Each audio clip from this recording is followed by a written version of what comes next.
Hi, good afternoon. Today we're reading Chapter 8 of Ramona Quimby, Age 8. And by the looks of it, we are getting really close to having this book done, which is pretty cool. Chapter 8 is called Ramona's Book Report. And if you remember, when she was homesick, I think it was Sarah, her friend Sarah, brought her homework. And one of the things she had to do was read a book, and she has to give a book report on it when she got back to school. The Quimby family was full of worries. The parents were worried about managing without a car while a new transmission was installed, and even more worried about how to pay for it.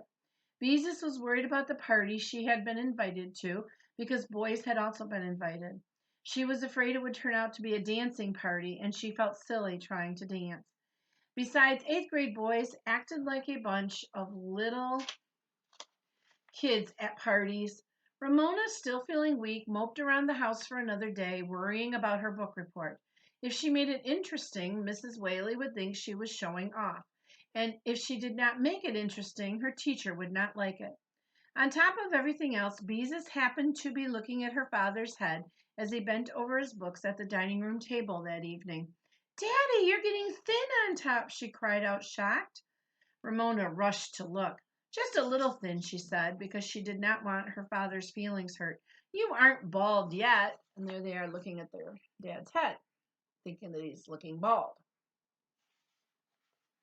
Mrs. Quimby also examined the top of her husband's head. "It is a little thin," she agreed, and kissed the spot. "Never mind, I found a gray hair last week." "What is this, a conference about my hair?" asked Mr. Quimby as he grabbed his wife around the waist. "Don't worry," he told her. I'll still love you even when you're old and gray." "Thanks a lot," said Mrs. Quimby, not wanting to think of herself as old and gray. They both laughed. Mr. Quimby released his wife and gave her a playful slap on the bottom, an act that amused and shocked his daughters. Ramona had two feelings about this conversation. She did not want her father's hair to grow thin or her mother's hair to grow gray. She wanted her parents to stay exactly as they were forever and ever. But oh, how good it was to see them be so affectionate with one another. She knew her mother and father loved one another, but sometimes when they were tired and hurried, or when they had long, serious conversations after the girls had gone to bed, she wondered and worried because she knew children whose parents had stopped loving one another. Now she knew everything was all right. Suddenly, Ramona felt so happy that a book report did not seem so difficult after all, if she could think of a way to make it interesting. The book, The Left Behind Cat, which Mrs. Whaley had sent home for Ramona to read for her report, was divided into chapters but used baby words. The story was about a cat that was left behind when a family moved away, and about its adventures with a dog, another cat, and some children before it finally found a home with a nice old couple who gave it a saucer of cream and named it Lefty, because its left paw was white and because it had been left behind. Medium boring, thought Ramona, good enough to pass time on the bus, but not good enough to read during sustained silent reading. Besides, cream costs too much to give to a cat. And also, cats aren't supposed to have cream. They get sick when you give it to them. Most of the old people would give a cat was half and half, she thought. Ramona required accuracy from books as well as people. "Daddy, how do you sell something?" Ramona interrupted her father, who was studying even though she knew she should not. However, her need for an answer was urgent. Mr. Quimby did not look up from his book. "You ought to know. You see enough commercials on television." Ramona considered his answer. She had always looked upon commercials as entertainment, but now she thought about some of her favorites: the cats that danced back and forth, the dog that pushed away brand X dog food with his paw, the man who ate a pizza and got indigestion and groaned that he couldn't believe he ate the whole thing, the six horses that pulled the Wells Fargo Bank's stagecoach across deserts and over mountains. "Do you mean I should do a book report like a TV commercial?" Ramona asked. "Why not?" Mr. Quimby answered in an absent-minded way. "I don't want my teacher to say I'm a nuisance," said Ramona, needing assurance from a grown-up. This time Mr. Quimby lifted his eyes from his book. "Look," he said, "she told you to pretend you're selling the book, so sell it. What better way than a TV commercial? You aren't being a nuisance if you do what your teacher asks." He looked at Ramona for a moment and said, "Why do you worry that your teacher would think you're a nuisance?" Ramona stared at the carpet because she had never told her parents what she overheard her teacher saying. Wiggled her toes inside her shoes, and finally said, "I squeaked my shoes on the first day of school." "That's not being much of a nuisance," said Mr. Quimby. "And when I got egg in my hair, Mrs. Whaley said I was a nuisance," confessed Ramona. "And then I threw up in school." "But you did not do those things on purpose," her father pointed out. "Now run along. I have studying to do." Ramona thought this answer over and decided that since her parents agreed, they must be right. Well, Mrs. Whaley could just go jump in a lake, even though her teacher had written, without wasting words, that she missed her. Ramona was going to give her a book report any way she wanted. So there, Mrs. Whaley. Ramona went to her room and looked at her table, which the family called Ramona's studio because it was a clutter of crayons, different kinds of paper, scotch tape, bits of yarn, and odds and ends that Ramona used for amusing herself. Then Ramona thought a moment and suddenly filled with inspiration, she went to work. And there she is at her table. The room I'm sitting in is kind of like that. You can't see the table my computer's on is full of all that kinds of stuff. I have all kinds of things over here too. So yeah, it's kind of Leisha's studio. She worked with paper, crayons, scotch tape, and rubber bands. She worked so hard and with such pleasure that her cheeks grew pink. Nothing in the whole world felt as good as being able to make something from a sudden idea. Finally, with a big sigh of relief, Ramona leaned back in her chair to admire her work. 3 cat masks with holes for eyes and mouths, masks that could be worn by hooking rubber bands over the ears. But Ramona did not stop there. With pencil and paper, she began to write out what she would say. She was so full of ideas that she printed rather than waste time in cursive writing. Next, she phoned Sarah and Janet, keeping her voice low and trying not to giggle so she would not disturb her father any more than necessary, and explained her plan to them. Both her friends giggled and agreed to take part in the book report. Ramona spent the rest of the evening memorizing what she was going to say. The next morning on the bus and at school, no one even mentioned Ramona's throwing up.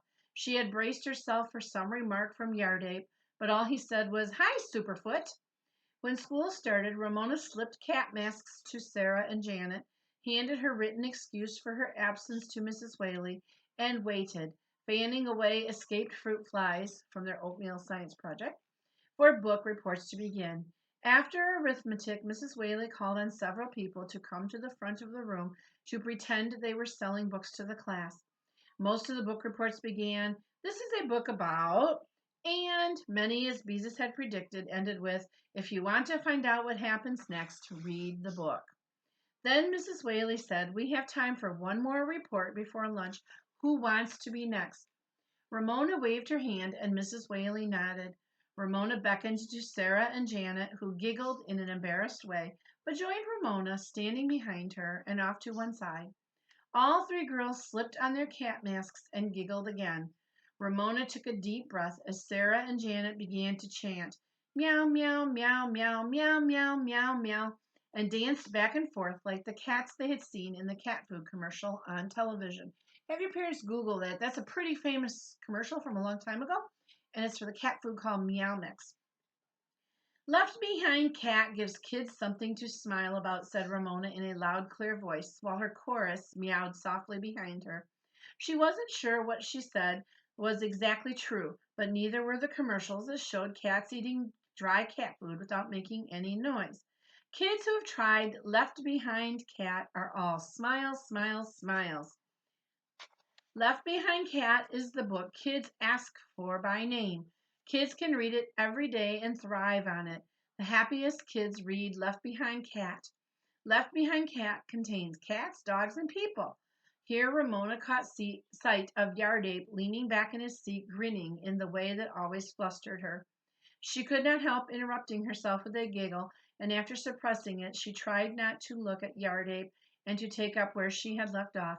Cats, dogs, and people. The giggle came back, and Ramona was lost. She could not remember what came next. Cats, dogs, people, she repeated, trying to start and failing. And there she is, giving her book report. with Janet and Sarah in the background. Hey, those masks look pretty good, don't they? Mrs. Whaley and the class waited. Yarbape grinned. Ramona's loyal chorus meowed and danced. This performance could not go on all morning. Ramona had to say something, anything to end the waiting, the meowing, her book report. She tried desperately to recall a cat food commercial, any cat food commercial, and could not. All she could remember was the man on the television who ate the pizza, and so she blurted out the only sentence she could think of. I can't believe I read the whole thing. That was pretty good ad-libbing. Mrs. Whaley's laugh rang out above the laughter of the class. Ramona felt her face turn red behind her mask, and her ears, visible to the class, turned red as well. Thank you, Ramona, said Mrs. Whaley. That was most entertaining. Class, you are excused for lunch.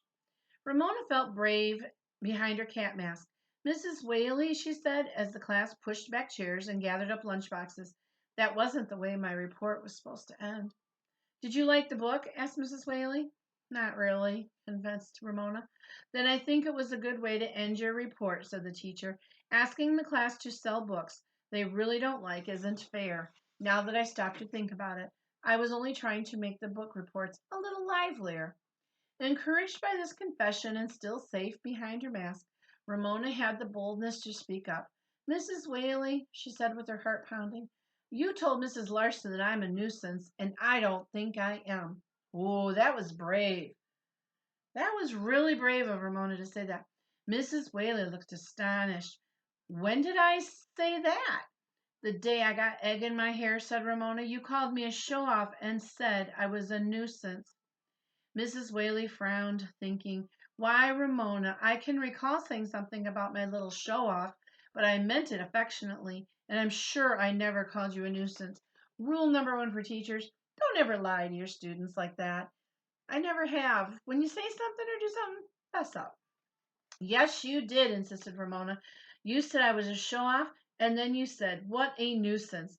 Ramona could never forget those exact words. Mrs. Whaley, who looked worried, smiled in relief. Oh, Ramona, you misunderstood, she said. I meant that trying to wash egg out of your hair was a nuisance for Mrs. Larson. I didn't mean that you personally were a nuisance. Whew! That was good to hear. That the teacher doesn't really think she's a nuisance. Ramona felt a little better, enough to come out from under her mask to say, I wasn't showing off. I was just trying to crack an egg on my head like everyone else.